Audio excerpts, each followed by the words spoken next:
بسم اللہ الرحمن الرحیم، الصلاۃ والسلام علی سید الانبیاء والمرسلین۔ سامعین، آج اس موضوع پر لب کشائی آپ کے سامنے کرنے لگے ہیں کہ جو موضوع ایک دلوں کو ہلا دینے والا موضوع ہے، جس پر بات کرتے وقت انسان کی آنکھوں سے آنسوؤں کی لڑیاں جاری ہو جاتی ہیں۔ جی، یہ موضوع ہے رسول اکرم صلی اللہ علیہ وآلہ وسلم کے وصال مبارک کا۔ جیسے آپ دنیا فانی سے آخرت کی طرف آپ نے اپنا سفر فرمایا۔ سامعین، اس کے تمام احوال ہم اس چینل پر آپ کے سامنے رکھیں گے۔ نبی دو عالم صلی اللہ علیہ وآلہ وسلم کی بیماری شریف سفر کے مہینے میں شروع ہوئی۔ رسول اکرم صلی اللہ علیہ وآلہ وسلم نے اس بیماری کے شروع ہونے کے بعد تمام ازواج مطہرات کو اکٹھا کیا اور انہیں فرمایا، اگر تم اجازت دیتی ہو تو میں عائشہ صدیقہ کے گھر میں رہنا پسند کروں گا۔ تمام ازواج مطہرات نے اس پر رسول اکرم صلی اللہ علیہ وسلم کے سامنے حضور کی رضا پر راضی ہو گئی۔ میرے نبی حضرت ام المومنین اما عائشہ صدیقہ کے گھر آپ تشریف لے گئے۔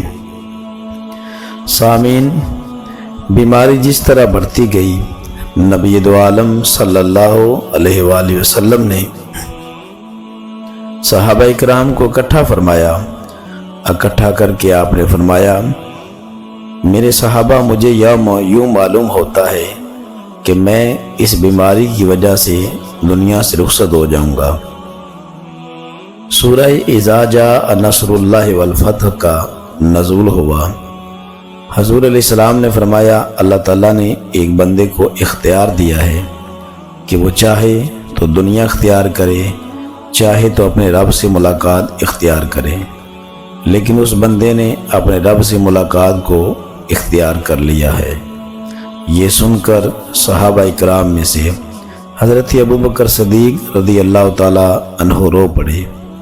صحابہ نے پوچھا، ابوبکر، تو حضور تو ایک شخص کے بارے میں خبر دے رہے ہیں۔ حضرت صدیق اکبر نے فرمایا، تمہیں معلوم نہیں، وہ شخص اور کوئی نہیں بلکہ خود اللہ کے رسول صلی اللہ علیہ وسلم ہیں۔ سامعین، اس کے بعد نبی علیہ السلام کی بیماری شریف میں اضافہ ہونا شروع ہو گیا۔ آپ کو اتنا تیز بخار ہوا کہ حضرت اما عائشہ صدیقہ فرماتی ہیں کہ جسم کے اوپر سے بخار کی شدت اتنی زیادہ تھی کہ جیسے کوئی بھٹی میں ہاتھ رکھ دے تو وہ گرم ہو جائے۔ رسول اکرم صلی اللہ علیہ وآلہ وسلم کی بیماری کے ایام میں حضرت جبریل امین علیہ السلام مصطفیٰ کریم صلی اللہ علیہ وسلم کے گھر میں حضور کی عیادت کے لیے آئے کہ حضور، اللہ آپ کو سلام پیش کرتا ہے۔ میرا رب فرماتا ہے، میرے محبوب سے پوچھ لو کہ وہ جس بات پر راضی ہوگا وہی کام ہوگا۔ حضور علیہ السلام نے فرمایا، جبریل، میں اپنے رب سے ملاقات کرنے پر راضی ہوں۔ سامعین، وصال سے پہلے 17 دن تک حضور علیہ السلام نے حضرت ابوبکر صدیق کو فرمایا کہ ابوبکر، تم میرے مصلی پر امامت پر کھڑے ہو جاؤ۔ آپ نے اتنے دن رسول اکرم کی جگہ صحابہ اکرام کو نماز پڑھائی۔ ایک دن صحابہ فرماتے ہیں، رسول اللہ صلی اللہ علیہ وسلم نے دوران نماز حضرت عائشہ صدیقہ کے حجرے کا پردہ اٹھایا تو ہماری نگاہیں نماز میں نبی دو عالم صلی اللہ علیہ وسلم کے چہرہ مبارک کی طرف اٹھ گئی۔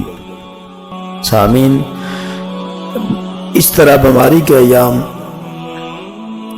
زیادہ ہوتے گئے۔ پھر جب آپ کا آخری وقت آیا، حضرت جبریل علیہ السلام 70,000 فرشتوں کے ساتھ در رسول پر حاضر ہوئے۔ عرض کی، یا رسول اللہ، اللہ تعالیٰ نے مجھے بھیجا ہے اور اللہ تعالیٰ آپ کو سلام پیش کرتا ہے۔ باہر دروازے پر دستک ہوئی۔ حضرت سیدہ کائنات حضرت فاطمہ الزہرا گئی، پوچھا دروازے پر کون ہے؟ وہ حضرت اسرائیل علیہ السلام تھے جنہوں نے آواز دی، فرمایا اگر فاطمہ اجازت ہو تو کیا میں اندر آ سکتا ہوں؟ آپ شان دیکھیں اس گھرانے کی کہ جس میں اللہ کے فرشتے بھی اجازت لیے بغیر حاضر نہیں ہو سکتے۔ حضرت فاطمہ حضور علیہ السلام کے پاس حاضر ہوئی، عرض کی یا رسول اللہ، باہر کوئی شخص ہے جو اجازت طلب کرتا ہے۔ حضور نے فرمایا بیٹی فاطمہ، اسے اجازت دے دو، وہ لستوں کو ختم کرنے والا حضرت اسرائیل علیہ السلام ہے۔ حضرت اسرائیل علیہ السلام کو جب اجازت دی گئی تو وہ حضور علیہ السلام کی بارگاہ میں حاضر ہوئے، عرض کی یا رسول اللہ، رب سے ملاقات کا وقت ہے۔ ناظرین، یہ وہ روح مبارک آج قبض ہونے لگی ہے کہ جو تمام کائنات کی تمام روحوں سے زیادہ افضل ترین ہے۔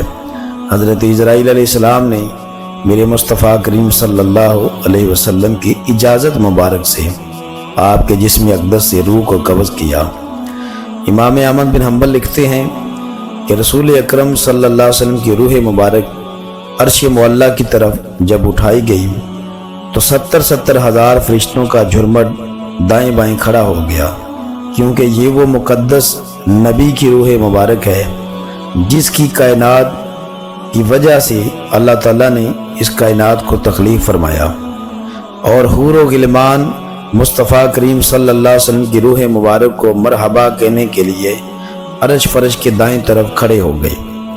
ناظرین، نبی علیہ السلام کو اسی جگہ پر غسل دیا گیا اور آپ کا جنازہ نہیں پڑھایا گیا، کیونکہ نبیوں کے جنازے نہیں پڑھائے جاتے۔ رسول اکرم صلی اللہ علیہ وسلم نے پہلے صحابہ سے فرما دیا تھا میں جس جگہ فوت ہو جاؤں اسی جگہ مجھے دفن فرمانا۔ آپ فوت بھی حضرت عائشہ صدیقہ رضی اللہ تعالیٰ عنہ کے حجرہ مبارک میں ہوئے۔ ناظرین، حضور علیہ الصلوۃ والتسلیم کو غسل مبارک حضرت علی رضی اللہ تعالیٰ عنہ، حضرت فضل بن عباس اور حضرت کشم رضی اللہ تعالیٰ عنہ نے دیا۔ غسل دینے کے بعد نبی دو عالم صلی اللہ علیہ وسلم کی جب قبر انور مبارک روضہ پاک تیار کیا گیا، قبر انور میں حضرت علی رضی اللہ تعالیٰ عنہ اترے اور حضور علیہ السلام کو اس قبر مبارک میں اتارا۔ آپ علیہ السلام جب حضور کو دفن کر کے باہر آئے تو رسول اکرم صلی اللہ علیہ وسلم کے ایک صحابی تھے جن کو حضور سے بہت محبت تھی، ان کے دل میں ایک تڑپ تھی۔ انہوں نے جان بوجھ کر اپنی انگوٹھی نبی علیہ السلام کی قبر مبارک میں پھینک دی اور صحابہ سے فرمایا کہ ٹھہر جو، اگر اجازت ہو تو میں کیا قبر انور سے اپنی انگوٹھی لے سکتا ہوں؟ حضرت علی نے اجازت دی۔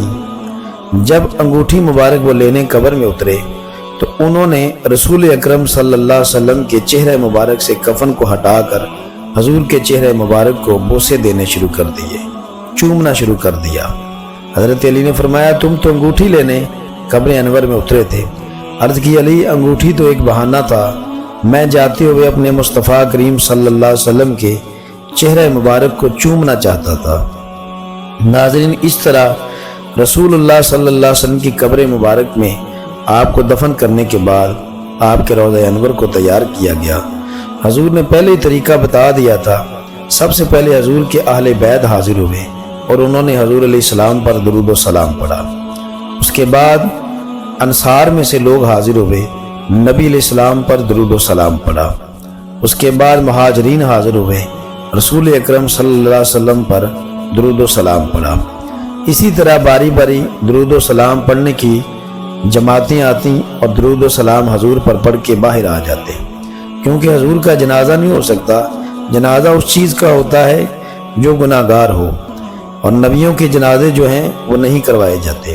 آپ کا یہی طریقہ تھا کہ آپ کے وصال کے بعد باری باری تمام صحابہ کرام جاتے اور حضور علیہ السلام پر درود و سلام پڑھ کے واپس آ جاتے، اور یہی کیفیت آپ صلی اللہ علیہ وسلم کے وصال کے بعد اس طرح ہوئی۔